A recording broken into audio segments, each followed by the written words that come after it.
দেশবাসী আসসালামু আলাইকুম। আমাদের সামনে নির্বাচন আসতেছে, একই ভুল বারবার আমরা করব না।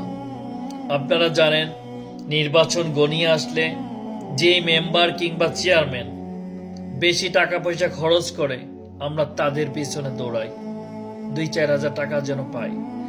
দেন অনেকে আছে, একটা ফ্যামিলিতে 10টা-15টা ভোট আছে, ওই ভোটটা 5,000-10,000 টাকা বিক্রি করে দেয়। বিশ্বাস করেন ভাই, ওই তালিকাগুলা মেম্বার চেয়ারম্যানের কাছে থেকে যায়।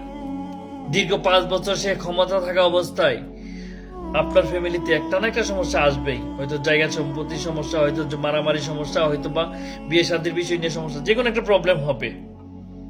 মেম্বার চেয়ারম্যান যেন প্রয়োজন হয়, যখন ওনাদের কাছে যাবেন, ওই 5,000 টাকার বদলে আপনার থেকে 50,000 টাকা ইনকাম করবে।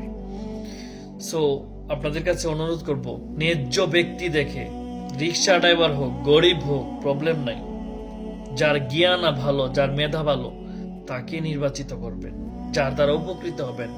বহুত মানুষ আছে চাপা দিয়ে দুনিয়াটা উল্টাই ফেলে, কিন্তু একটা দরবার কিভাবে সমাধান করতে হয় ওই জিনিসটা, ওই মেমোরিটা ওর মধ্যে নাই।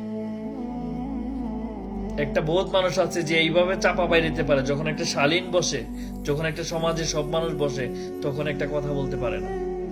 সো এমন ব্যক্তিকে আমরা নির্বাচিত করব না। যাকে নির্বাচিত করব, যার দ্বারা সমাজ পরিবর্তন হবে, যার দ্বারা আমাদের দেশ উন্নতি হবে।